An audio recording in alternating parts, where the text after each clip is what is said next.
सब प्रेम से बोलो। लक्ष्मी नारायण भगवान की जय, राधा कृष्ण भगवान की जय। आज आप श्रवण करेंगे कार्तिक मास महात्म्य में 14वें अध्याय की कथा। सूत जी कहते हैं, कार्तिक के शुक्ल पक्ष की चतुर्दशी को आंवले का पूजन करें। आंवले का महान वृक्ष सब पापों का नाश करने वाला है। उक्त चतुर्दशी का नाम वैकुंठ चतुर्दशी है।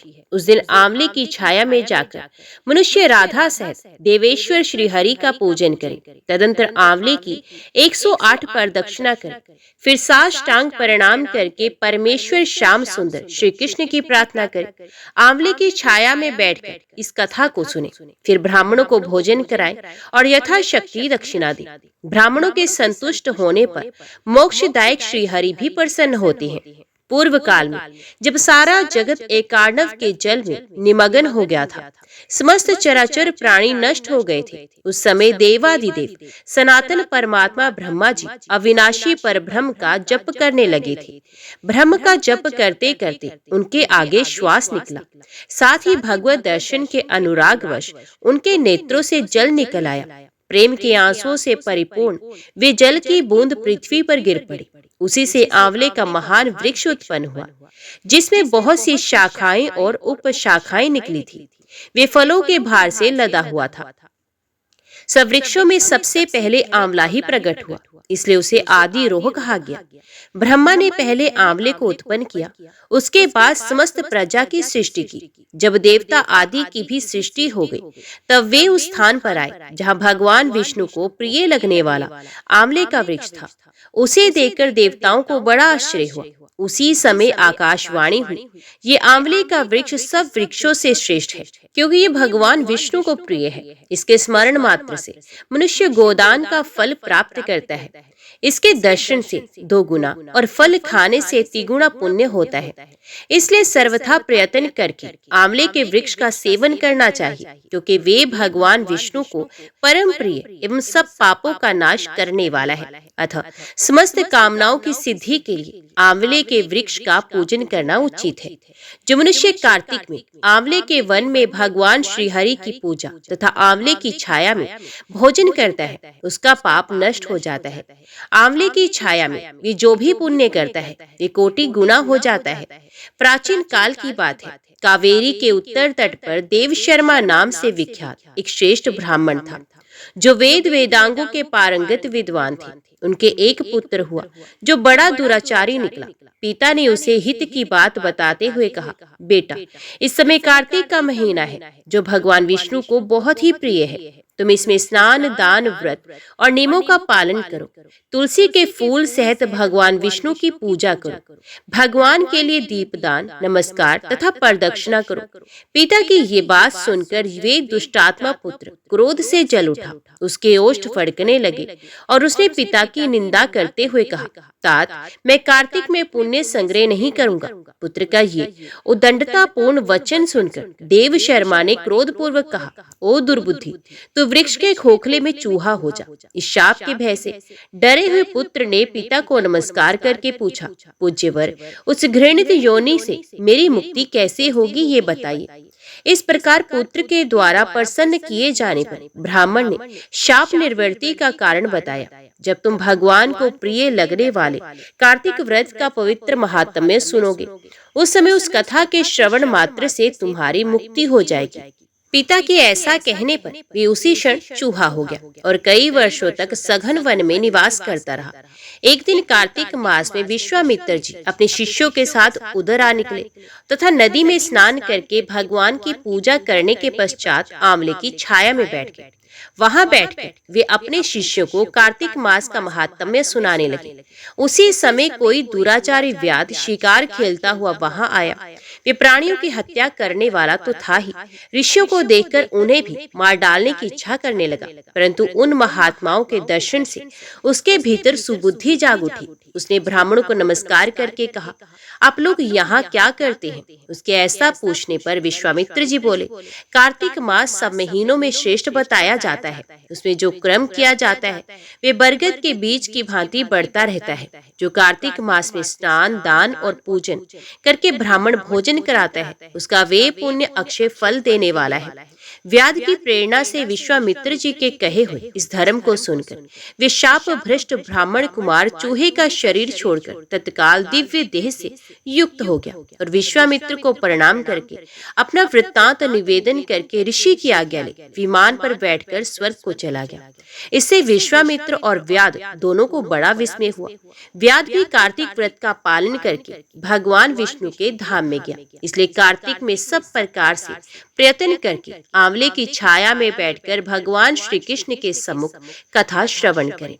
जो ब्राह्मण कार्तिक मास में आंवले और तुलसी की माला धारण करता है उसे अनंत पुण्य की प्राप्ति होती है।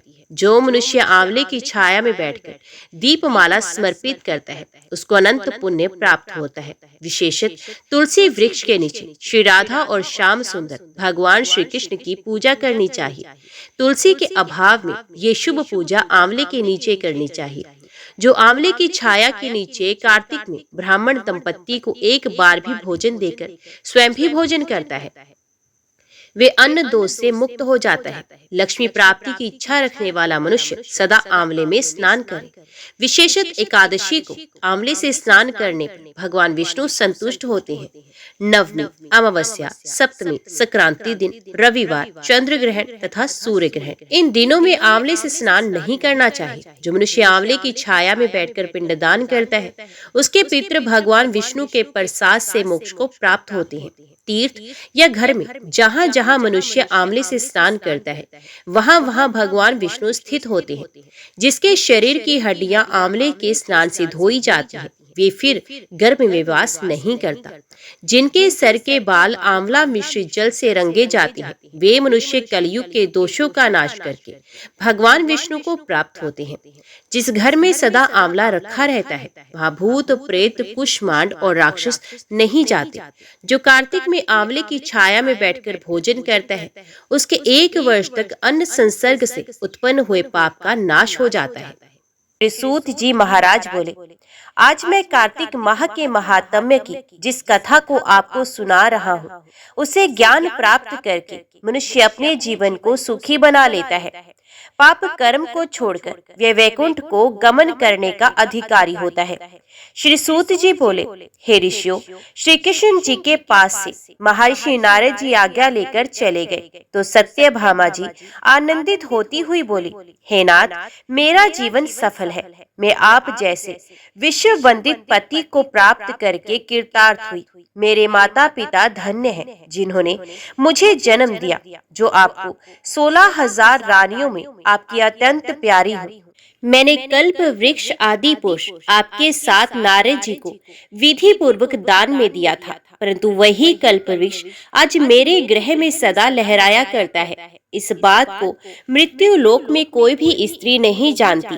हे स्वामी, यदि आप मुझसे प्रेम करते हैं तो मैं ये जानना चाहती हूँ कि आप मुझे ये कार्य बताएं जिसे करने से आप मुझसे किसी प्रकार विमुख ना हो सके। मैं ये अपने हित से आपसे जानना चाहती हूँ। श्री सूत जी कहने लगे, हे ऋषियों, सत्यभामा के ऐसे वचनों को सुनकर श्री कृष्ण जी हंसने लगे। उन्होंने विलास भाव से सत्यभामा की बाह पकड़ ली और उसे कल्प वृक्ष के नीचे ले गए। वहाँ प्रेम भाव से वे कहने लगे, प्रिय, 16,000 रानियों में तुम प्राणों की तरह प्रिय हो और तुम्हारे कारण ही मेरा देवताओं तथा देवराज इंद्र से विरोध हुआ है। श्री सूत जी बोले, ये विरोध इस बात पर हुआ कि एक दिन श्री कृष्ण जी सत्यभामा सहित गरुड़ पर सवार होकर जब इंद्र लोक में जा पहुंचे और वहां सत्यभामा की इच्छा की पूर्ति हेतु इंद्र से कल्प वृक्ष मांगा था। इंद्र के ना देने पर गरुड़ और इंद्र का घोर युद्ध हुआ था। गोलोक में गो और गरुड़ के मध्य होने वाले इस युद्ध में गरुड़ की चोंच से गौओं के कान और पूंछ काटने से जहां जहां रुधिर गिरा था वहां उसके कान से तंबाकू और रुधिर से मेहंदी की उत्पत्ति हुई। गरुड़ के पंख जहां गिरे थे वहां से गोभी की उत्पत्ति हुई और इसी कारण इन वस्तुओं का सेवन मोक्ष की प्राप्ति नहीं होने देता। गौ के सींग से गरुड़ के 3 पंख टूटकर जो पृथ्वी पर गिरे, उनसे नीलकंठ, मोर और चकवा चकवी पक्षी उत्पन्न हुए। इससे नीलकंठ, मोर और चकवा चकवी को देखने पर गरुड़ जी के दर्शन का फल प्राप्त होता है। और सूत जी कहते हैं कि श्री कृष्ण ने सत्यभामा से कहा कि हे प्रिय, मैं तुम्हें हर वस्तु तुम्हारे मांगने पर उपलब्ध कर सकता हूँ। तब क्या? इस आश्चर्यजनक प्रश्न का उत्तर नहीं दूंगा। तुम जो भी पूछना चाहो मुझसे पूछो। तब सत्यभामा ने कहा, हे स्वामी, आप मुझे ये बताएं कि पूर्व जन्म में मैं किसकी पुत्री थी, मेरा स्वभाव कैसा था, मैंने कौन से दान, तप, व्रत आदि शुभ कार्य किए थे जिससे मैं आपकी अर्धांगिनी बनी। तब श्री कृष्ण भगवान बोले, हे प्रिय, मैं तुम्हें ये सब वृत्तांत कहता हूँ, तुम ध्यान पूर्वक सुनो। पूर्व समय में सतयुग के अंत में मायापुरी नामक स्थान में देव शर्मा नामक अत्रि गोत्र में उत्पन्न एक ब्राह्मण निवास करता था। वे सब वेदों को नित्य पाठ करता, हवन और सूर्य देव की पूजा किया करता था। इसी कारण वे सूर्य की भांति तेज वाला था। उसके वृद्ध अवस्था में गुणवती नामक कन्या पैदा हुई। विवाह योग्य होने पर उस पत्नीहीन ब्राह्मण ने अपनी कन्या का विवाह अपने शिष्य चंद्र शर्मा के साथ कर दिया। चंद्र शर्मा अपनी भार्या गुणवती के साथ अपने ससुर की कुटी पर ही रहने लगे। एक समय दोनों ससुर और जमाता कुश तथा स्मधा लेने के लिए हिमालय की तलहटी में पहुंच गए।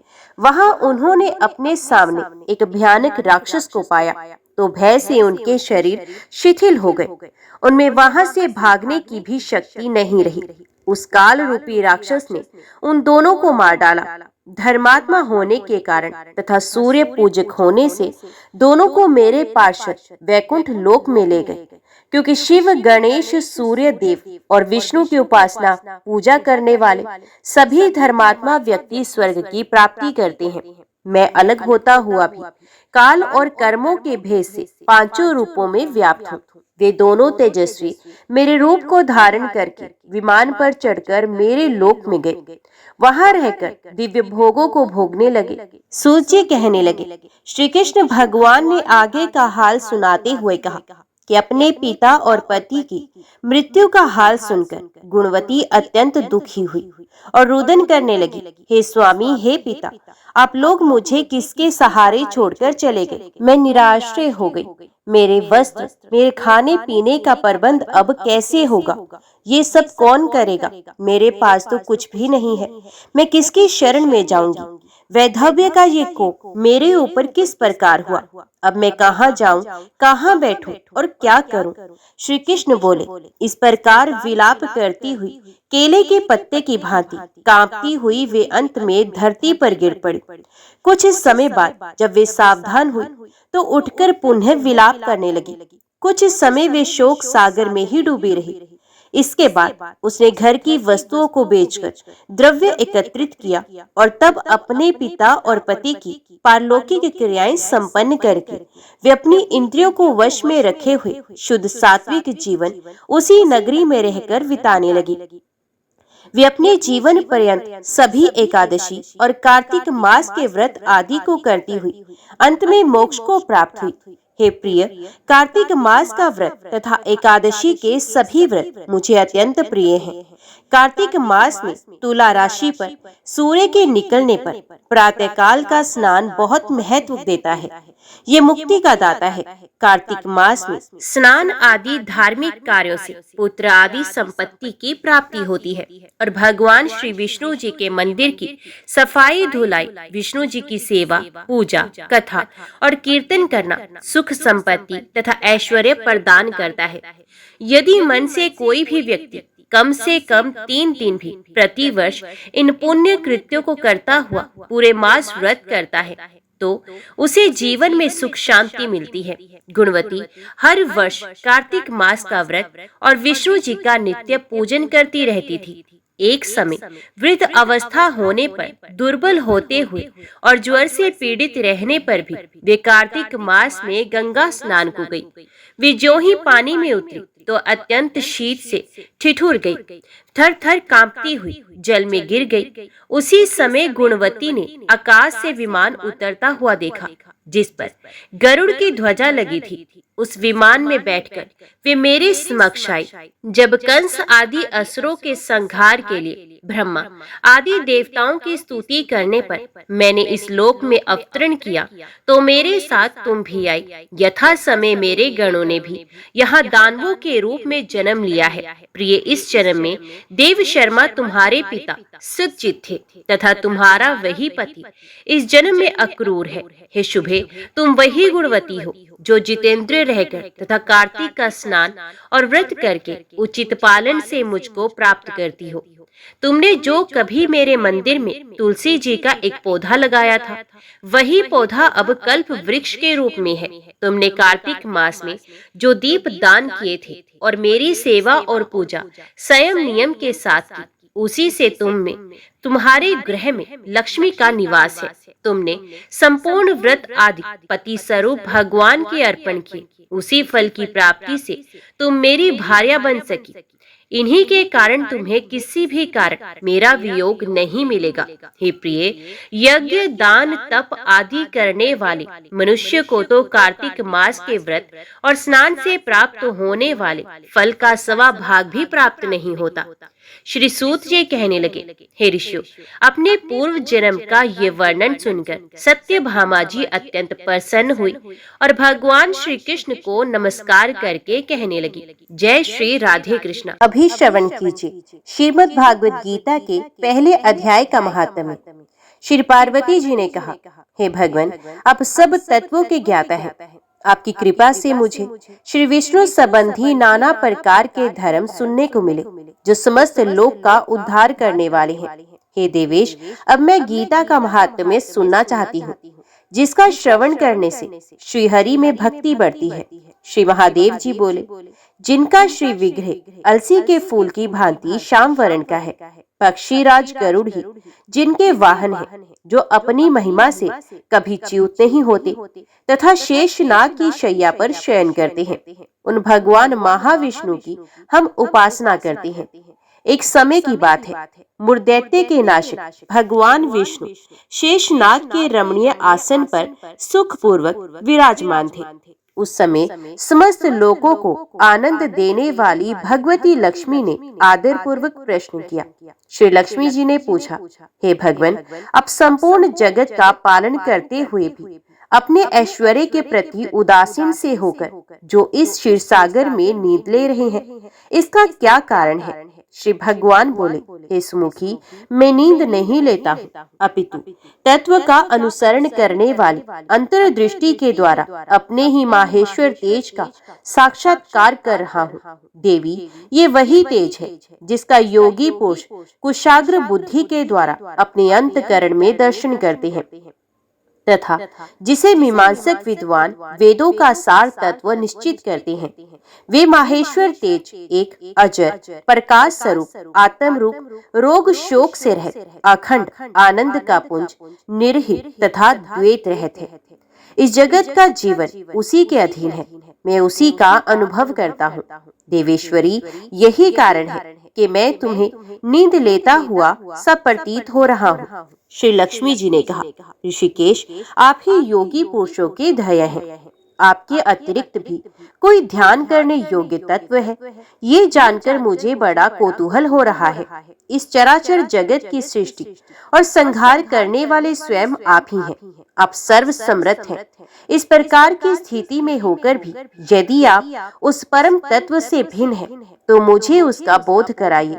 श्री भगवान बोले, प्रिय, आत्मा का स्वरूप द्वैत और अद्वैत से पृथक, भाव और अभाव से मुक्त तथा आदि और अंत से रहित है। शुद्ध ज्ञान के प्रभाव से उपलब्ध होने वाला तथा परमा आनंद स्वरूप होने के कारण एकमात्र सुंदर है। यही मेरा ईश्वरीय रूप है। आत्मा का एकत्व ही सबके द्वारा जानने योग्य है। गीता शास्त्र में इसी का प्रतिपादन हुआ है। अमित तेजस्वी भगवान विष्णु के ये वचन सुनकर लक्ष्मी देवी ने शंका उपस्थित करते हुए कहा, भगवन, यदि आपका स्वरूप स्वयं परम आनंद में और मन वाणी की पहुंच के बाहर है, तो गीता कैसे उसका बोध कराती है? मेरे इस संदेह का आप निवारण कीजिए। श्री भगवान बोले, हे सुंदरी सुनो, मैं गीता में अपनी स्थिति का वर्णन करता हूँ। क्रमश 5 अध्यायों को तुम 5 मुख जानो, 10 अध्यायों को 10 भुजाएं तथा 1 अध्याय को उदर और 2 अध्यायों को दोनों चरण कमल समझो। इस प्रकार ये 18 अध्यायों की वारंगमयी ईश्वरी मूर्ति ही समझनी चाहिए। ये ज्ञान मात्र से ही महान पातकों का नाश करने वाली है। जो उत्तम बुद्धि वाला पुरुष गीता के 1 या आधे अध्याय का अथवा 1 आधे या चौथाई श्लोक का भी प्रतिदिन अभ्यास करता है, वे सुशर्मा के समान मुक्त हो जाता है। श्री लक्ष्मी जी ने पूछा, देव, ये सुशर्मा कौन था, किस जाति का था और किस कारण से उसकी मुक्ति हुई? श्री भगवान बोले, प्रिय, सुशर्मा बड़ी खोटी बुद्धि का मनुष्य था। पापियों का तो वे शिरोमणि ही था। उसका जन्म वैदिक ज्ञान से शून्य एवं क्रूरतापूर्ण कर्म करने वाले ब्राह्मणों के कुल में हुआ था। वे ना ध्यान करता था, न जप, न होम करता था, न अतिथियों का सत्कार। वे लंपट होने के कारण सदा विषयों के सेवन में ही आसक्त रहता था। हल जोतता था और पत्ते बेचकर जीविका चलाता था। उसे मदिरा पीने का व्यसन था तथा वे मांस भी खाया करता था। इस प्रकार उसने अपने जीवन का दीर्घ काल व्यतीत कर दिया। एक दिन मूढ़ बुद्धि सुशर्मा पत्ते लाने के लिए किसी ऋषि की वाटिका में घूम रहा था। इसी बीच में काल रूपधारी काले सांप ने उसे डस लिया। सुशर्मा की मृत्यु हो गई। तदंतर वे अनेक नरकों में जा वहां की यातनाएं भोगकर मृत्यु लोक में लौट आया और यहाँ बोझ ढोने वाला बैल हुआ। उस समय किसी पंगु ने अपने जीवन को आराम से व्यतीत करने के लिए उसे खरीद लिया। बैल ने अपनी पीठ पर पंगु का भार ढोते हुए बड़े कष्ट से 7-8 वर्ष व्यतीत किए। एक दिन पंगु ने किसी ऊंचे स्थान पर बहुत देर तक बड़ी तेजी के साथ उस बैल को घुमाया। इससे वे थक कर बड़े वेग से पृथ्वी पर गिरा और मूर्छित हो गया। उस समय वहां कौतूहलवश आकृष्ट हो बहुत से लोग एकत्रित हो गए। उस जन समुदाय में से किसी पुण्यात्मा व्यक्ति ने उस बैल का कल्याण करने के लिए उसे अपना पुण्य दान किया। तत्पश्चात कुछ दूसरे लोगों ने भी अपने अपने पुण्यों को याद करके उन्हें उसके लिए दान कर दिया। उस भीड़ में एक वेश्या भी खड़ी हुई थी। उसे अपने पुण्य का पता नहीं था, तो भी उसने लोगों की देखा देखी उस बैल के लिए कुछ त्याग कर दिया। तदंतर यमराज के दूत उस मरे हुए प्राणी को पहले यमपुरी में ले गए। वहां ये विचार कर कि ये वैश्या के दिए हुए पुण्य से पुण्यवान हो गया है, उसे छोड़ दिया गया। फिर वे भूलोक में आकर उत्तम कुल और शील वाले ब्राह्मणों के घर में उत्पन्न हुआ। उस समय भी उसे अपने पूर्व जन्म की बातों का स्मरण बना रहा। बहुत दिनों के बाद अपने अज्ञान को दूर करने वाले कल्याण तत्व का जिज्ञासु होकर वे उस वैश्य के पास गया और उसके दान की बात बतलाते हुए उसने पूछा, तुमने कौन सा ऐसा पुण्य दान किया था? तो वैश्य ने उत्तर दिया, ये पिंजरे में बैठा हुआ तोता प्रतिदिन कुछ पढ़ता रहता है, उससे मेरा अंतकरण पवित्र हो गया है। उसी का पुण्य मैंने तुम्हारे लिए दान किया था। इसके बाद उन दोनों ने तोते से पूछा। तब उस तोते ने अपने पूर्व जन्म का स्मरण करके प्राचीन इतिहास कहना आरंभ किया। शुक बोला, पूर्व जन्म में मैं विद्वान होकर भी विद्वता के अभिमान से मोहित रहता था। मेरा राग द्वेष इतना बढ़ गया था कि मैं गुणवान विद्वानों के प्रति भी ईर्ष्या भाव रखने लगा। फिर समय अनुसार मेरी मृत्यु हो गई और मैं अनेकों घृणित लोकों में भटकता रहा। उसके बाद इस लोक में आया। सद्गुरु की अत्यंत निंदा करने के कारण तोते के कुल में मेरा जन्म हुआ। पापी होने के कारण छोटी अवस्था में ही मेरे माता पिता से वियोग हो गया। एक दिन मैं ग्रीष्म ऋतु में तपे हुए मार्ग पर पड़ा था। वहां से कुछ श्रेष्ठ मुनि मुझे उठा लाए और महात्माओं के आश्रय में आश्रम के भीतर एक पिंजरे में उन्होंने मुझे डाल दिया। वहीं मुझे पढ़ाया गया। ऋषियों के बालक बड़े आदर के साथ गीता के प्रथम अध्याय की आवृत्ति करते थे। उन्हीं से सुनकर मैं भी बारंबार पाठ करने लगा। इसी बीच में एक चोरी करने वाले बहेलिये ने मुझे वहां से चुरा लिया। तत्पश्चात इस देवी ने मुझे खरीद लिया। यही मेरा वृत्तांत है, जिसे मैंने आप लोगों से बता दिया। पूर्व काल में मैंने इस प्रथम अध्याय का अभ्यास किया था, जिससे मैंने अपने पाप को दूर किया है।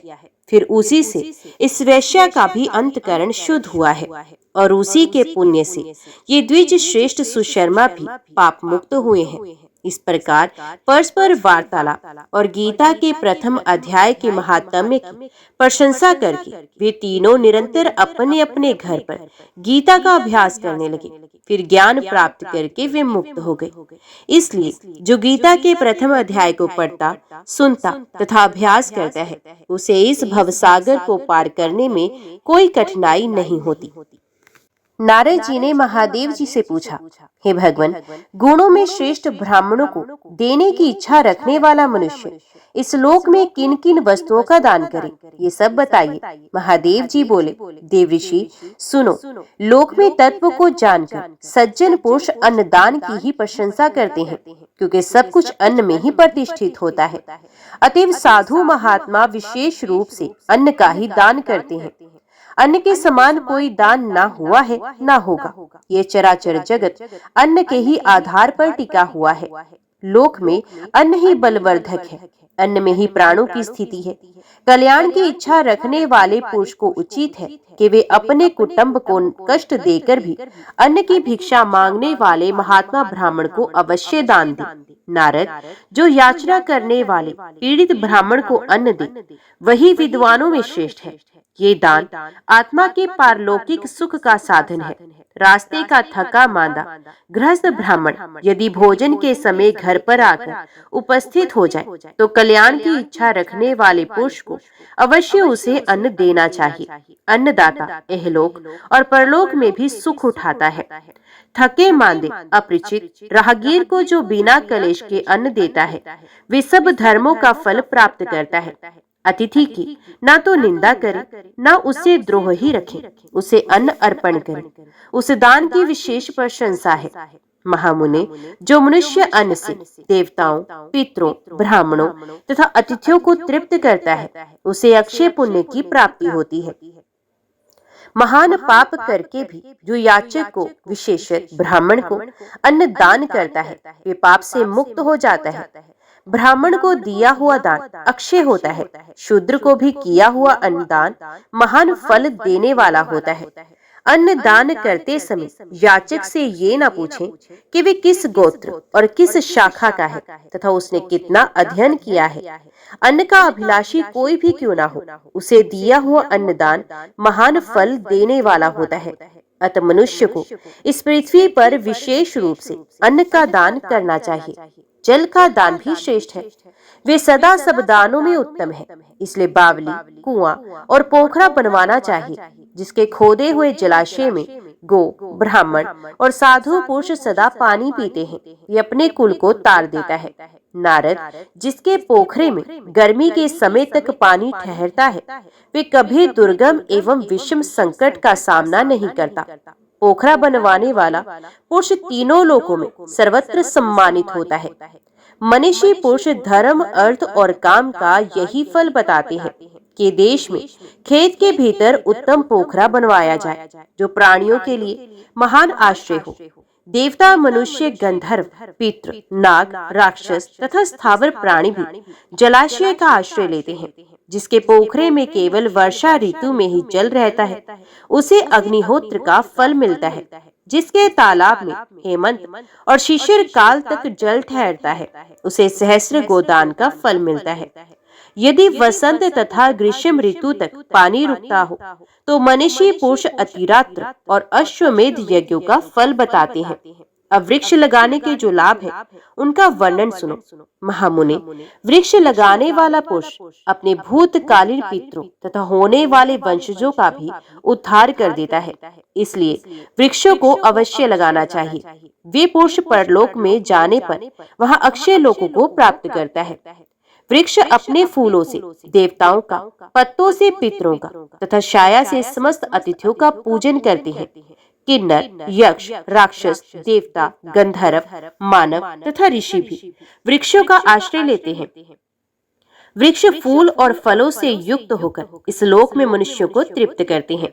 वे इस लोक और परलोक में भी धर्मर्थ पुत्र माने गए हैं, जो पोखरे के किनारे वृक्ष लगाते, यज्ञ अनुष्ठान करते तथा जो सदा सत्य बोलते हैं, वे कभी स्वर्ग से भ्रष्ट नहीं होते। सत्य ही परम मोक्ष है, सत्य ही उत्तम शास्त्र है। सत्य देवताओं में जागृत रहता है तथा सत्य परम पद है। तप, यज्ञ, पुण्य कर्म, देव ऋषि पूजन, आद्य विधि और विद्या, ये सभी सत्य में प्रतिष्ठित है। सत्य ही यज्ञ, दान, मंत्र और सरस्वती देवी है। सत्य ही व्रतचर्या है तथा सत्य ही ओंकार है। सत्य से ही वायु चलती है, सत्य से ही सूर्य तपता है, सत्य के प्रभाव से ही आग जलती है तथा सत्य से ही स्वर्ग टिका हुआ है। लोक में जो सत्य बोलता है, वे सब देवताओं के पूजन तथा संपूर्ण तीर्थों में स्नान करने का फल निस्संदेह प्राप्त कर लेता है। 1000 अश्वमेध यज्ञ का पुण्य और सत्य, इन दोनों को यदि तराजू पर रखकर तोला जाए तो संपूर्ण यज्ञों की अपेक्षा सत्य का ही पलड़ा भारी रहेगा। देवता, पितृ और ऋषि सत्य में ही विश्वास करते हैं। सत्य को ही परम धर्म और सत्य को ही परम पद कहते हैं। सत्य को परब्रह्म का स्वरूप बताया गया है, इसलिए मैं तुम्हें सत्य का उपदेश करता हूँ। सत्य परायण मुनि अत्यंत दुष्कर तपस्या करके सत्य धर्म का पालन करते हुए इस लोक में स्वर्ग को प्राप्त करते हैं। सदा सत्य ही बोलना चाहिए। सत्य से बढ़कर दूसरी कोई वस्तु नहीं है। सत्य रूपी तीर्थ अगाध, विस्तृत एवं पवित्र कुंड से युक्त है। योग युक्त पुरुषों को उसमें मन से स्नान करना चाहिए। यही स्नान उत्तम माना गया है। जो मनुष्य अपने पराये अथवा पुत्र के लिए भी असत्य भाषण नहीं करते, वे स्वर्गगामी होते हैं। ब्राह्मणों में वेद, यज्ञ तथा मंत्र नित्य निवास करते हैं, किंतु जो ब्राह्मण सत्य का परित्याग कर देते हैं, उनमें वेद आदि शोभा नहीं देते। अतः सत्य भाषण करना चाहिए। ओम नमो भगवते वासुदेवाय नमः। जय श्री राधे कृष्णा। आज के वीडियो में इतना ही। उम्मीद करती हूँ वीडियो आपको पसंद आई होगी। वीडियो पसंद आई हो तो वीडियो को लाइक और चैनल को सब्सक्राइब जरूर कीजिएगा। जय श्री हरि लिखकर कमेंट बॉक्स में अपनी हाजिरी और अपने सुझाव देना ना भूलेगा। तो मिलते हैं अगली कथा अगली वीडियो के साथ। तब तक के लिए देखते व सुनते रहिए। जय मां कंजक, जय माता दी।